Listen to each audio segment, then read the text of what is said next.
ఓవరాల్‌గా టెక్సాస్‌లో ల్యాండ్ కొనడం అనేది ప్రాఫిటబుల్ ఎప్పుడైతదంటే, నీకు మోర్ దాన్ 10 ఇయర్స్ హోల్డ్ చేసే ప్లాన్ ఉండి, ఓకే.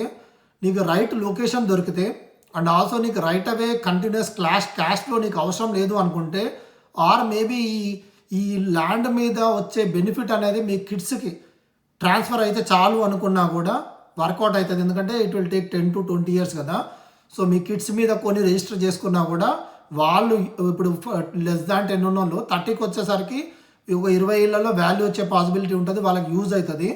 బట్ ఎప్పుడు కొనొద్దు అంటే, మీకు క్విక్ ప్రాఫిట్స్ కావాలంటే వర్కౌట్ అవ్వదు. And at the same time rental income అంటే ఆబ్వియస్గా ప్లెయిన్ ల్యాండ్ కాబట్టి రెంటల్ కష్టము. అండ్ మీ బడ్జెట్ కంటే ఎక్కువ బియాండ్ వెళ్ళి ల్యాండ్ కొనడం అనేది వేస్ట్. ఎందుకంటే మీకు రైట్ అవే మీకు రిటర్న్ అనేది ఏమి రాదు కాబట్టి, ఏమాత్రం రీసెర్చ్ చేయకుండా యూటిలిటీస్ అవి ఏం చెక్ చేసుకోకుండా కొన్నారంటే ఇంకా చాలా బిగ్గెస్ట్ ప్రాబ్లం అవుతుంది.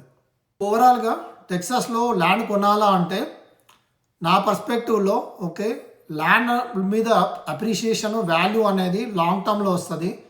అండ్ ఇల్లు మీద కొంచెం షార్ట్ టర్మ్లో వస్తుంది. షార్ట్ టర్మ్ అంటే 1 ఇయర్ కాదు, 5 years to 10 years for house, 10 years to 20 years for land. మన ఫేట్ బాగుంటే ఆ ల్యాండ్ దగ్గర సరౌండింగ్లో ఏదైనా డెవలప్మెంట్ స్టార్ట్ అయితే రైట్ అవే రేజ్ అవుతుంది.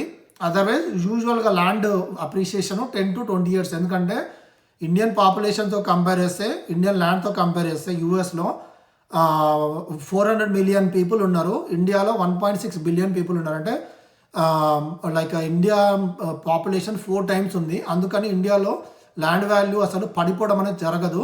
అండ్ లిమిటెడ్ ల్యాండ్ ఉంది. యూఎస్లో ఏంటంటే చాలా పెద్ద ల్యాండ్ కాబట్టి పాపులేషన్ హార్డ్లీ 400 million కాబట్టి ఆ స్టేజ్కి రావాలి, ల్యాండ్ ఫాస్ట్గా గ్రో అవ్వాలి ఒక 3 yearsలో 5 yearsలో అంటే ఇట్ విల్ టేక్ టైం.